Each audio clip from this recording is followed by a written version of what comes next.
Shalom rekan-rekan sekalian, bersyukur untuk kesempatan sekali lagi pada saat ini untuk boleh membagikan kebenaran firman Tuhan kepada setiap kita. Nah, saya mengajak kita untuk melihat di dalam slide saya, kita sudah lanjutkan di dalam perkataan yang ketujuh, ya, diberkatilah atau berbahagialah orang yang membawa damai, karena mereka disebut sebagai anak-anak Allah. Nah, Bapak Ibu sekalian, seringkali pada waktu orang membaca ayat ini, secara tidak langsung atau secara langsung berpikir bahwa ayat ini berkaitan dengan pengampunan. Nah, berkaitan dengan hal yang namanya pengampunan ini, sebenarnya ada sebuah asumsi keliru di dalamnya, yaitu kita seringkali berpikir jika orang yang bermasalah dengan kita, maka sebenarnya orang tersebut yang minta maaf dulu kepada kita. Sebelum dia minta maaf, maka saya tidak akan pernah memaafkan. Nah, ini adalah sebuah pemikiran yang tidak benar. Nah, kalau kita nanti melihat sama-sama, pelajari sama-sama di dalam ayat ini, maka kita menemukan bahwa ajaran firman Tuhan justru mengajarkan hal yang kebalikannya. Bukan hanya kita sekedar meminta maaf, tetapi ada satu makna yang terdapat di dalamnya yang sangat luar biasa. Kita akan sama-sama lihat dari ayat ini ya. Di sana dikatakan berbahagialah orang yang membawa damai, karena mereka akan disebut sebagai anak-anak Allah. Di dalam terjemahan bahasa Indonesia sehari-hari juga kayaknya tidak ada perbedaan, ya, tidak ada perbedaan. Nah, di dalam bahasa Inggrisnya dipakai sebuah kata yang menarik nih. Dipakai kata peacemakers. Jadi kalau namanya peacemakers itu bukan hanya berbicara soal saya membawa damai, tetapi saya itu punya satu unsur untuk berinisiatif membuat kedamaian. Jadi Bapak Ibu bisa lihat di sini, ini bukan hanya berbicara soal saya itu pokoknya hadir saya membawa damai buat orang. Bukan itu aja, tetapi kita punya inisiatif untuk membuat kedamaian itu tercipta. Seringkali kita kalau ketemu dengan sesama orang Kristen kan kita sebutkan kata shalom. Shalom. Sebenarnya kita itu ketika mengatakan kata shalom itu kita tidak mengerti dengan benar artinya. Shalom itu bahasa ini ya Bapak Ibu ya, bukan bahasa Yunani tetapi bahasa Ibrani. Yang sebenarnya ketika kita ngomong kata shalom bukan hanya sekedar damai sejahtera datang kepada orang itu, tetapi kita berharap juga tidak ada hal-hal yang buruk atau misalnya perpecahan, kejahatan terjadi atau menimpa pada orang tersebut. Nah, kata anak bagian ini mengajak kita bersama-sama untuk melihat bahwa anak Tuhan itu bukan hanya membawa damai, tetapi mari bersama-sama bekerja untuk membuat terciptanya sebuah kedamaian. Nah, saya ajak kita melihat sama-sama bagaimana membawa damai itu diwujudkan melalui yang pertama, karakter kita terhadap sesama. Maksudnya apa? Nah, coba saya kasih ciri-cirinya buat kita. Apa sih maknanya membawa damai? Dilihat dari segi karakter. Maka sebenarnya ciri-ciri orang yang membawa damai atau peacemaker itu adalah orang yang menjadi orang yang tidak memprovokasi. Kalau bahasa yang mungkin sering kali kita dengar, kita itu nggak jadi kompornya orang lain lah. Jadi masalah yang sudah runyam, kita tidak datang untuk memperunyam masalah tersebut. Nah, ciri yang kedua adalah bukan hanya sekedar tidak memprovokasi, tapi belajar untuk tidak mendendam. Karena dendam dengan damai itu bentrok, bertolak belakang. Tidak bisa orang mau membawa damai, tapi dia bawanya dendam. Tidak bisa. Lalu ciri yang berikutnya adalah menjadi orang yang tidak bergosip. Ini yang saya jelaskan tadi juga di dalam kalimat yang pertama, yaitu tidak memprovokasi. Seringkali kalau kita gosipin orang, itu kan kita sedang ngomongin kejelekan orang. Kita itu jarang loh, gosip hal yang baik itu kayaknya nggak pernah deh. Mesti kita sedang membicarakan hal yang buruk terhadap kepada orang lain tentang teman kita. Dan tujuannya biasanya itu tujuannya ya menyebarkan gosip, lalu membuat masalah itu bukan lebih tenang tetapi lebih kacau. Dan yang terakhir adalah mempunyai hati yang ingin sesuatu kondisi itu menjadi damai, bukan hancur berantakan. Nah, ini yang saya maksud dengan bagaimana membawa damai itu diwujudkan melalui karakter kita terhadap sesama. Jadi kita bisa lihat sama-sama ya, tadi berbicara tentang pengampunan, tadi berbicara tentang tidak mendendam, berbicara tentang tidak belajar menggosip. Kita juga berbicara soal tidak memprovokasi orang lain. Tetapi kita punya satu hati bagaimana ketika kita hadir, kalau bisa masalah yang besar menjadi kecil, masalah yang kecil menjadi selesai. Kalau tidak ada masalah ya ketika kita datang itu justru mengalami ketentraman. Itu yang pertama. Yang kedua, membawa damai itu diwujudkan melalui apa? Belajar memberitakan atau menyampaikan berita Injil dengan cara yang bijak. Nah, ini mau nggak mau, Bapak Ibu, ketika kita mewujudkan kedua hal ini dalam hidup kita, saya katakan itu adalah ciri-ciri anak Tuhan. Jadi kalau kita tadi lihat sama-sama, Bapak Ibu, hanya satu-satunya ayat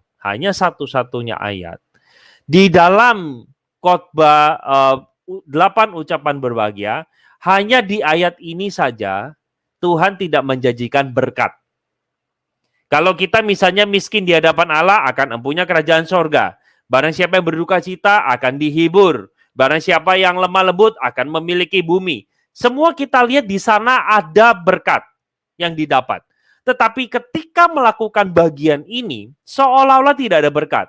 Karena Tuhan ingin memberitahu kepada setiap kita bahwa membawa damai atau inisiatif untuk menciptakan kedamaian itu bicara identitas kita. Makanya ayat ini berbicara kepada setiap kita, berbahagialah atau diberkatilah orang yang membawa damai karena mereka disebut sebagai anak-anak Allah. Jadi Bapak Ibu, kalau kita mengatakan bahwa saya adalah anak Tuhan, saya orang percaya, saya orang Kristen, maka ciri utama yang harus nampak dalam diri kita adalah kita punya karakter membawa damai. Kita hadir untuk bisa menjadi berkat buat sesama, bukan menjadi kutuk. Ketika kita hadir, orang itu yang biasanya bergosip, jadi belajar untuk nggak gosipin orang, nggak gibahin teman kita. Itu bahasa kerennya tuh ya, gibah. Ketika kita datang, kita jadi menciptakan suatu suasana yang tidak saling memprovokasi. Sehingga masalah yang rumit antar sesama, itu ketika ketemu dengan kita itu memberikan nasihat-nasihat yang bijaksana. Nah, Bapak Ibu, kita semua itu dipanggil untuk menjadi peacemaker, bukan troublemaker. Terkadang ketika kita ngomong sama sesama kita ya, aku itu di mana-mana selalu bermasalah sama orang. Orang itu jahat kepada saya. Tunggu dulu. Sebelum kita mengucapkan kalimat itu, coba kita introspeksi deh. Kalau kita ada di mana-mana bermasalah dengan orang, pertanyaannya, jangan-jangan mungkin kita adalah troublemaker, bukan peacemaker. Sekali lagi ya, kata peacemaker ini bukan berarti kita kompromi sama dosa, bukan loh ya. Tetapi ketika kita hadir, keberadaan kita itu justru menenteramkan, memberikan ketenangan, memberikan kedamaian, memberikan kesejahteraan buat orang lain. Jadi pertanyaan yang harus kita introspeksi bagi diri kita sendiri, apakah saya itu menjadi troublemaker atau jadi peacemaker? Kita tahu ya, kalau troublemaker, setiap kali dia hadir, masalah itu selalu timbul. Tapi kalau menjadi peacemaker, dia berusaha untuk menyelesaikan apa yang sedang terjadi. Nah, semoga penjelasan saya yang relatif singkat ini boleh menolong kita memahami apa maksudnya diberkatilah orang yang membawa damai. Kemarin di Senin yang lalu katanya banyak sekali pertanyaan soal pengampunan, soal dendam. Semoga pada kesempatan malam hari ini bisa menjawab. Semoga saya diberikan hikmat untuk bisa menjawab pertanyaan-pertanyaan tersebut. Oke, kita masuk ke dalam tanya jawab. Baik, terima kasih Pak Albert untuk waktunya malam hari ini dan sudah menyampaikan firman buat kita semua berbicara tentang diberkatilah orang yang membawa damai. Dan Ya. puji Tuhan, kembali lagi buat rekan-rekan yang mau bertanya bisa langsung tuliskan di kolom komentar. Baik, yang pertama Pak, ada yang bertanya bahwa ketika berbicara tentang membawa damai, lalu diri kita sendiri belum menemukan Pak, artinya masih ada trauma masa lalu, luka batin dan kehidupan yang kelam Pak. Dapatkah kita bisa tetap disebut nantinya atau membawa damai buat orang sementara diri sendiri masih punya trauma Pak? Dan harus seperti apa dilakukan? Haruskah menunggu dulu kita damai dengan diri sendiri baru bisa membawa damai? Atau kedua hal ini bisa berjalan bersamaan Pak? Menurut saya sih ketika melihat kisah di dalam Alkitab ya, saya kembali kepada standarnya ke dalam Alkitab. Bapak Ibu bisa lihat sama-sama, contohnya adalah misalnya adalah Rasul Paulus. Ya, Rasul Paulus. Sebelum dia percaya pada Tuhan Yesus, dia memiliki istilahnya apa ya, kebencian yang besar sekali terhadap orang Kristen. Benci Bapak Ibu. Sampai kebencian itu yang menggiring dia untuk menangkap dan sebagian dihukum mati. Tetapi setelah dia mengenal Kristus, akhirnya perubahan drastis terjadi di dalam dirinya. Nah, berdasarkan kisah itu, saya menjawab pertanyaan ini, bagaimana, apakah saya harus damai dengan diri sendiri dulu, baru saya bisa berdamai dengan orang lain? Ataukah bagaimana? Bisakah dilakukan bersamaan? Seharusnya Bapak Ibu itu terjadinya secara simultan, kalau menurut saya. Ada memang orang seperti Paulus yang radikal berubahnya, tetapi ada orang yang berproses, ada yang berproses. Tapi seharusnya itu terjadinya secara simultan. Kalau tunggu saya itu berdamai dengan diri sendiri, lah kalau kita kepentok sama masalah dengan yang memancing kemarahan kita, apakah kita akan mengatakan kepada sesama kita menjauhlah daripadaku karena aku belum berdamai sama diri sendiri? Kayaknya menurut saya jadi nggak make sense. Jadi sembari saya membenahi diri saya sendiri, saya juga harus terus belajar untuk mengampuni. Nah, saya kira seperti itu sih. Jadi itu proses dua yang berjalan bersamaan. Berjalan bersamaan. Biasanya, Bapak Ibu, biasanya bicara soal kepahitan, bicara soal dendam, kepahitan lah, saya bilang kepahitan. Itu akarnya bisa jadi dari keluarga. Dari keluarga. Kemarahan dengan orang tua yang tidak terselesaikan, disimpan lama, akhirnya berdampak ke keluarga, terus berdampaknya ke rekan-rekan di kantor kah, di gereja, dan lain sebagainya. Biasanya begitu saya temukan. Gitu ya. Tapi tidak semua. Ada juga yang memang ya harus digali sih. Biasanya kepahitan itu kalau saya tanya gimana sih dulu relasi kamu dengan papa sama mama. Nah, keluar tuh. Jarang sekali saya temukan kalau keluarga itu harmonis ya. Antara papa sama mama oke, antara papa saya sebagai anak oke, mama dengan anak juga oke. Itu jarang saya temukan mereka punya kepahitan. Nah, kalaupun punya kepahitan memang biasanya disakiti oleh teman gitu, dikhianati oleh teman. Itu bisa terjadi, bisa juga. Cuma paling besar porsinya adalah keluarga yang memainkan peranan penting. Begitu. Baik, terima kasih Pak. Kembali lagi berbicara tentang membawa damai, bagaimana menerapkan Pak di dalam pekerjaan khususnya ketika kita melihat sesuatu yang salah Pak, tetapi posisi kita itu bawahan. Dan ketika kita menegur, rasanya sedikit nggak nyaman dari atasan, akhirnya cari damai Pak. Cari damai itu diam aja. Tapi kan itu salah Pak. Nah, apa sih yang perlu dilakukan? Ini banyak rekan-rekan yang mungkin yang mengalami situasi seperti ini Pak. Saya mau menegur, saya bawaan, saya diam, itu salah.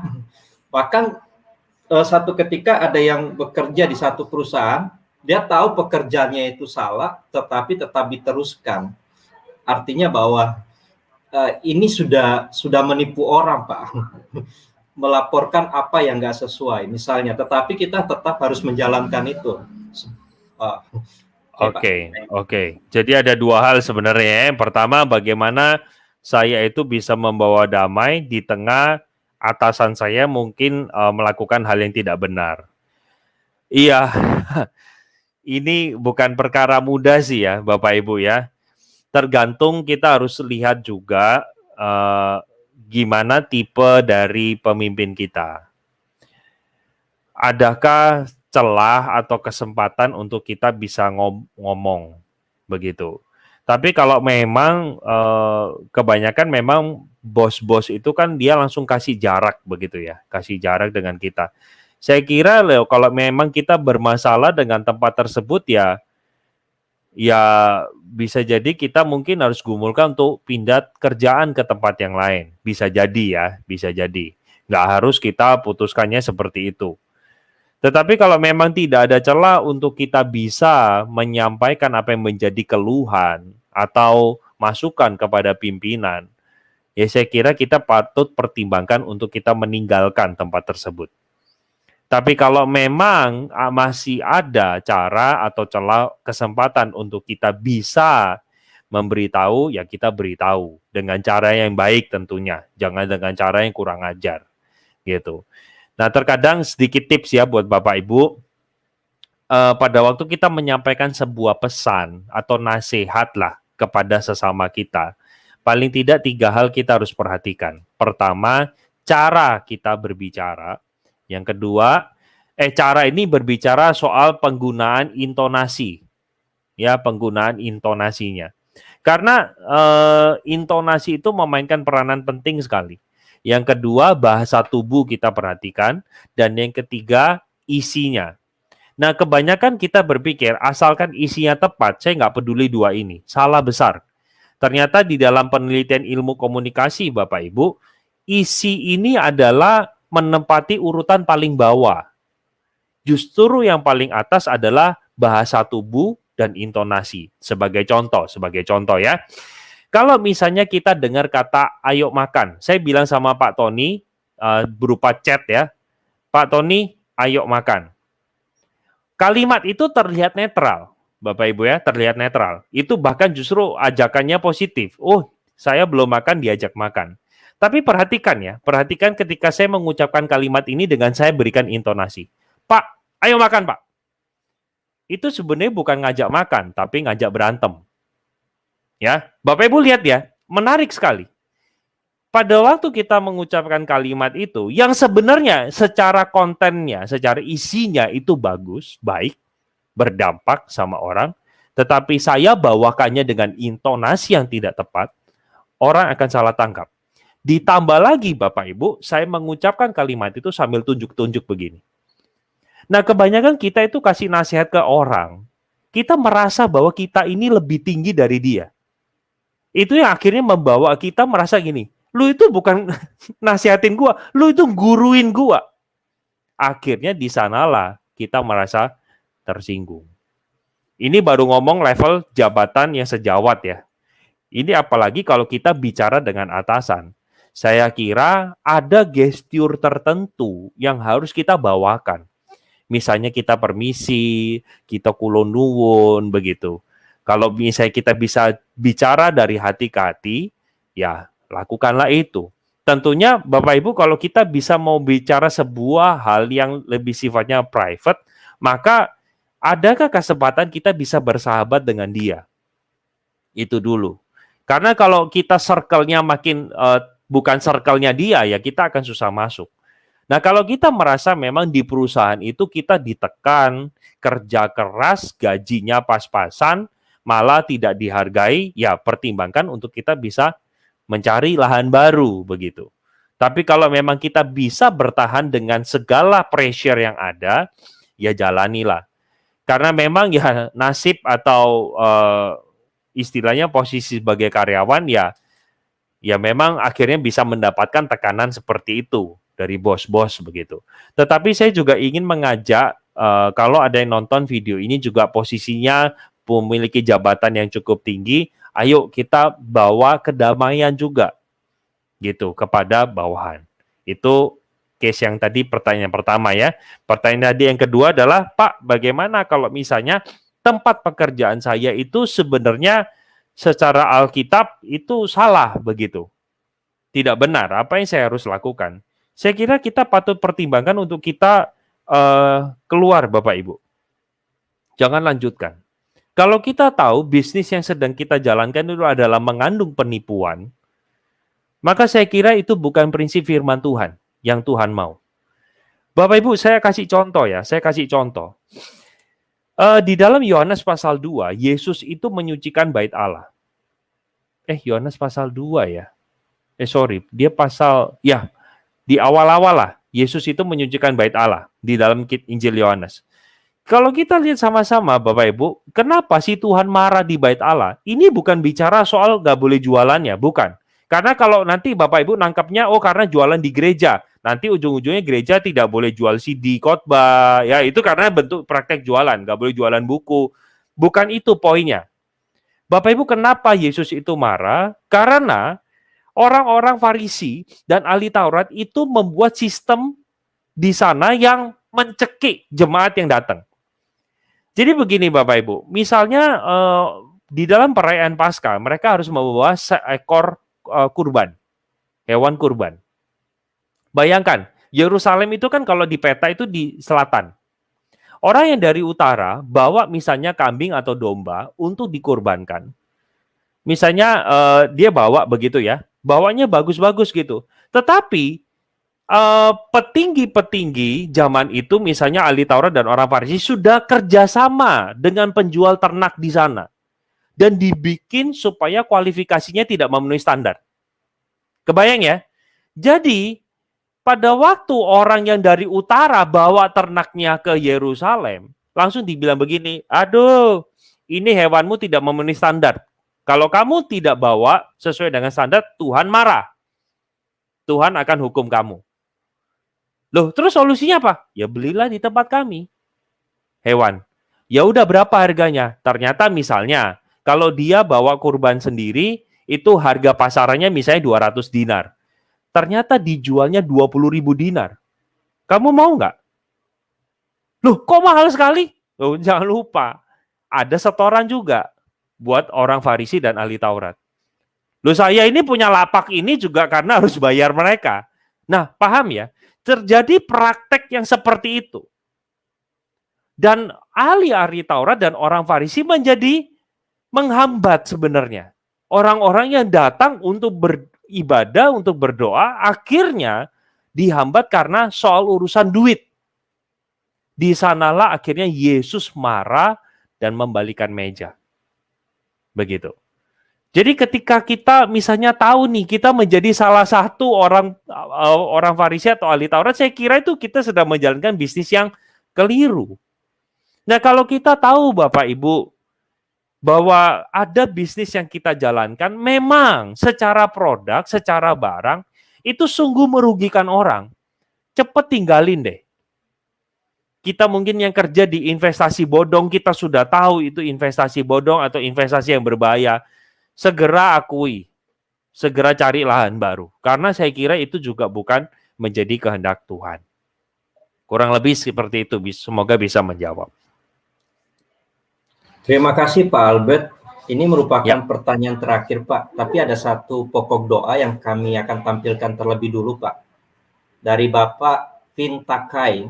Pak Pendeta, mohon doanya, saya sulit mengampuni. Nah, kalau berbicara tentang pengampunan, mengapa begitu susah, Pak? Begitu sulit mengampuni. Dan berkaitan juga dengan berita baik.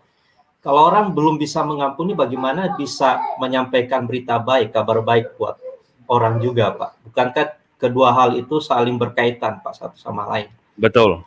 Ya. Bapak Ibu, coba saya boleh share screen lagi ya, Pak Tony ya. Saya bagikan ayat. Coba boleh ditampilkan. Bapak Ibu nanti silakan lihat kalau yang punya Alkitab secara handphone ataupun fisik, silakan dibuka di dalam Matius 18 ayat ke-21. Nah, di dalam bagian ini saya nggak perlu baca semua karena keterbatasan waktu ya. Di dalam bagian ini, Petrus itu mengungkapkan pertanyaan, sampai berapa kali aku harus ngampuni? Sampai 7 kali kah? Itu pertanyaan Petrus. Kenapa pertanyaannya kok Petrus ungkapkan kata 7 kali? Karena begini Bapak Ibu, konteks zaman itu, seseorang bersalah, itu sesama orang Yahudi kasih kesempatannya 3 kali. Ya, kamu udah lakukan salah sekali, oke nggak apa-apa, nyawamu tinggal 2. Sekali lagi, oke nggak apa-apa, tinggal 1. Begitu sudah 3, habis. Mata ganti mata, gigi ganti gigi. Habis dah. Nah, Petrus berpikir, gue udah 3 plus 4 nih Yesus ya.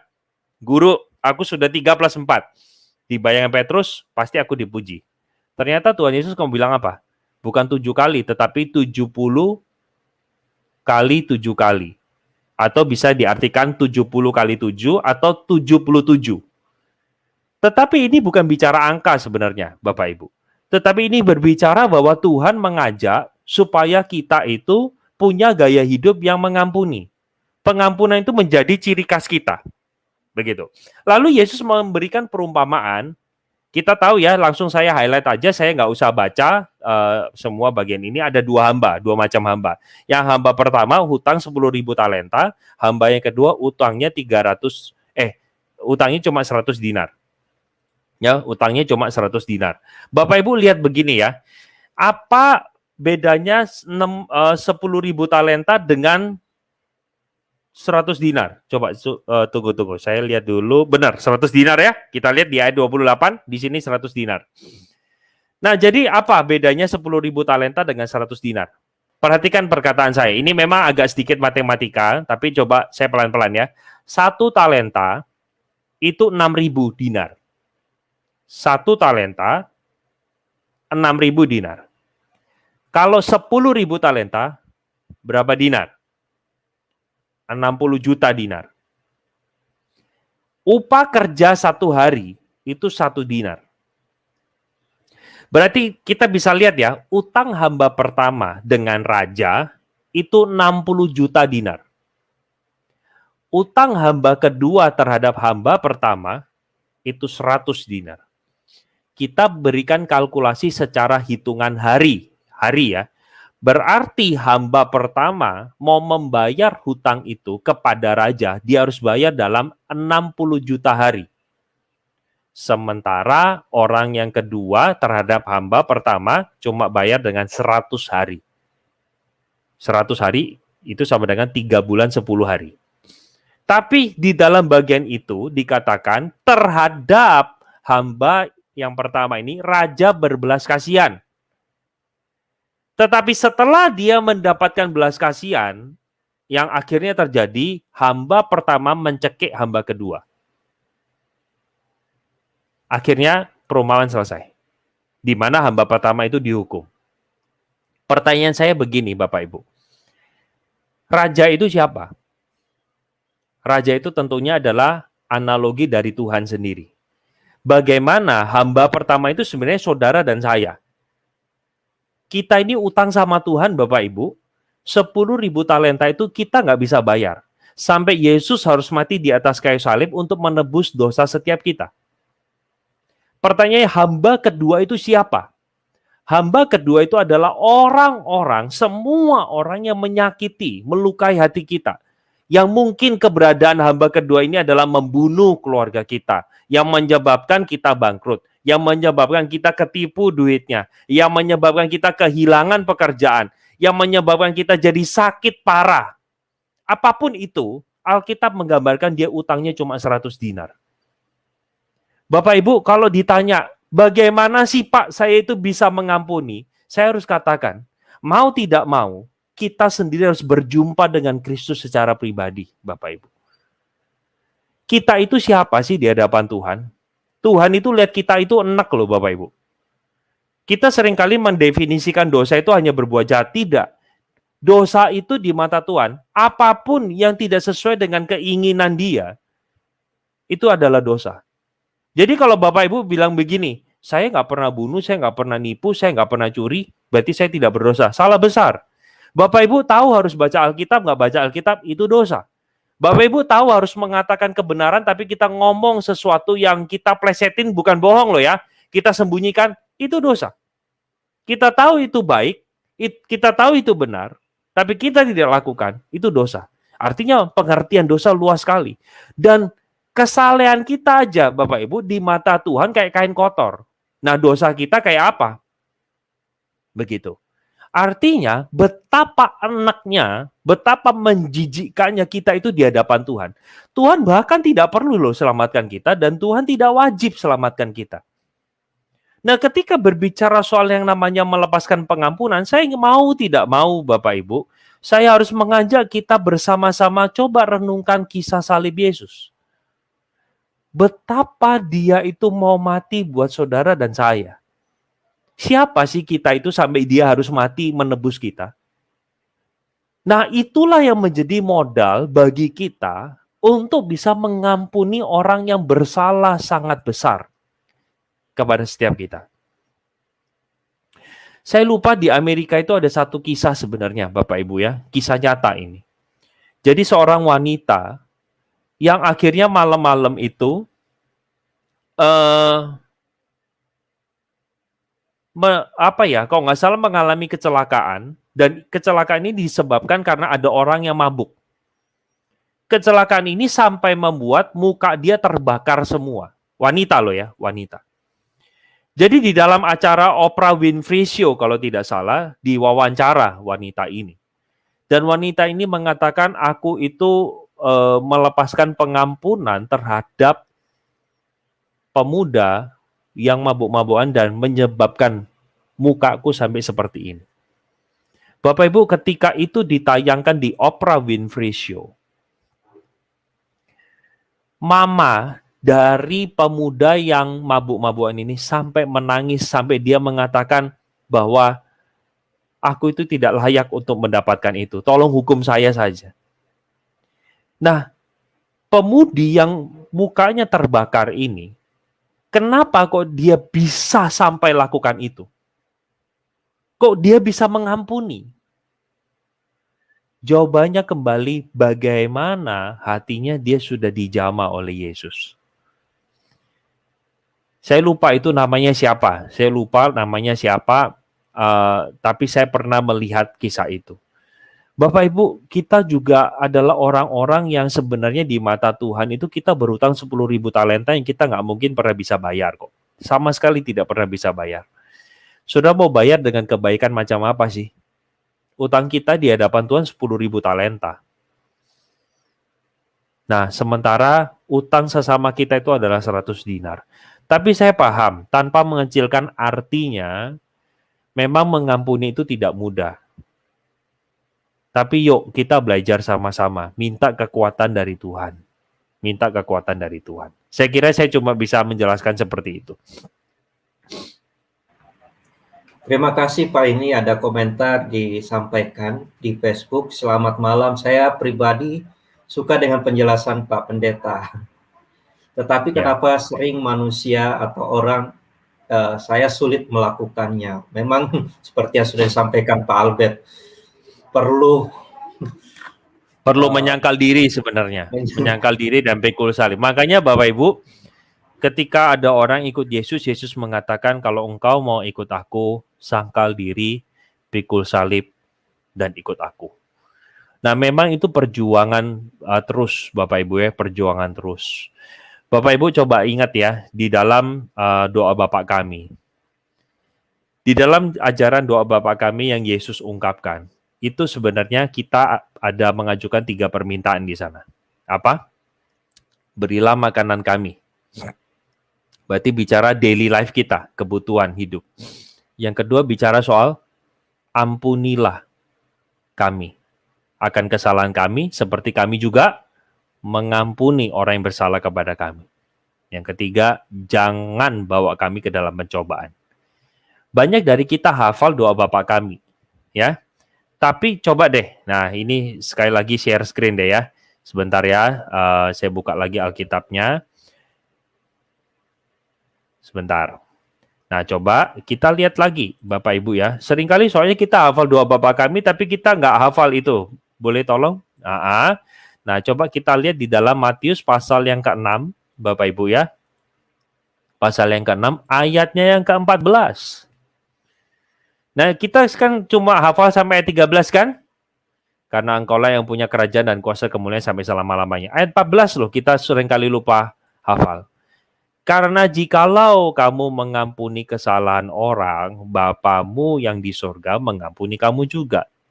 Tetapi jikalau kamu tidak mengampuni orang, Bapamu juga tidak akan mengampuni kesalahanmu. Nah, maksudnya apa nih?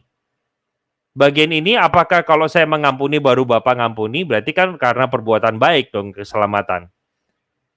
Kalau saya nggak ngampuni, maka Bapak nggak ngampuni. Pengertiannya bukan itu doktrin keselamatannya ditentukan karena saya mengampuni orang, bukan. Tapi poin yang Yesus ingin tekankan begini, Bapak Ibu. Kalau kita mengaku kita adalah anak Tuhan, kita pasti punya kekuatan untuk mengampuni. Pertanyaannya cepat atau lambat. Kita pasti punya kekuatan untuk mengampuni. Tidak ada anak Tuhan yang menyimpan dendam dan kepahitan sampai berkepanjangan. Makanya Yesus pakai satu bahasa yang seperti kayak sindiran begitu. Kamu kalau ampuni, Bapak ngampuni. Karena itu ciri Bapak itu adalah pengampun. Tapi kalau kamu nggak ampuni, kamu itu sebenarnya kan dibilang kalau kamu tidak mengampuni, maka Bapa tidak akan mengampuni. Artinya, orang yang tidak bisa mengampuni adalah orang yang tidak percaya pada Yesus. Karena satu-satunya dosa yang tidak bisa diampuni adalah dosa ketika kita tidak percaya Yesus kan. Makanya hukumannya masuk ke dalam neraka. Berarti, orang yang tidak mengampuni, tidak mau mengampuni dan mengatakan saya tidak bisa mengampuni. Pertanyaan harus diajukan, apakah kamu anak Tuhan atau tidak? Begitu. Apakah engkau menjadikan Yesus sebagai juru selamat atau tidak? Jangan cepat kita jawab, Bapak Ibu. Lebih baik kita introspeksi diri kita. Kalau kita adalah anak Tuhan, minta sama Tuhan kekuatan untuk saya mau memaafkan, saya mau mengampuni. Seberapapun pahitnya hidup kita karena kesalahan orang itu. Itu ajaran firman Tuhan seperti itu. Semoga bisa menjawab. Terima kasih Pak. Ini ada rekan yang menyampaikan puji Tuhan, penjelasannya betul dan banyak hal lagi yang sudah disampaikan. Baik, seperti biasa di penghujung acara kita akan menutup di dalam doa buat rekan-rekan yang sedang bergumul, khususnya masalah mengenai pengampunan dan juga yang sedang dalam kelemahan tubuh, kita doakan bersama-sama dan saya akan persilakan kepada hambanya, Pak Albert Kurniawan. Baik. Oke, mari kita sama-sama masuk di dalam doa ya.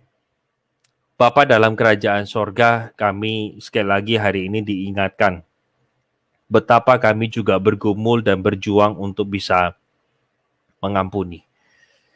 Tentu bukan hal yang mudah. Tapi biarlah dengan kasih Yesus di atas kayu salib itulah yang boleh menolong setiap kami untuk punya satu modal mengasihi sesama kami. Tuhan tolong setiap kami. Mereka yang sedang mendengarkan video ini, biarlah boleh diberikan kasih dari surga. Yang akhirnya dengan kasih itu belajar untuk mengampuni sesama yang melakukan kesalahan. Tidak membalaskan dendam, tidak menaruh kepahitan. Tetapi biarlah Tuhan yang boleh bereskan hati kami. Tuhan, sekali lagi kami mohon akan belas kasihan-Mu. Berkati setiap kami Tuhan yang mungkin saat ini sedang sakit karena COVID. Tuhan boleh sembuhkan, berikan kekuatan dan kesehatan. Kami juga tidak lupa berdoa untuk kondisi Indonesia. Kami bersyukur kalau hari ini angka COVID boleh menurun sedikit. Tuhan terus Engkau yang boleh tolong supaya di situasi PPKM ini banyak bisnis yang sulit Tuhan boleh jagai dan pelihara setiap kami. Juga berkati Tuhan untuk Bara Digital Ministry yang boleh hadir untuk boleh membina dan menguatkan iman kami. Hanya di dalam nama Tuhan Yesus kami berdoa. Amin. Amin. Sekali lagi kami menyampaikan terima kasih buat hambanya dan juga setiap rekan-rekan yang sudah menyaksikan, memberikan komentar maupun juga pertanyaan. Kalaupun ada pertanyaan yang belum sempat dijawab, rekan-rekan bisa menyaksikan di YouTube dari Bara Digital Ministry. Ada banyak poin topik yang sudah disampaikan sebelumnya. Baik, bersama saya dengan Bu Astoni dari Lembaga Bara Digital Ministry dan segenap tim yang sudah melayani menyampaikan terima kasih. Sampai jumpa esok hari jam 7 malam. Tuhan Yesus memberkati.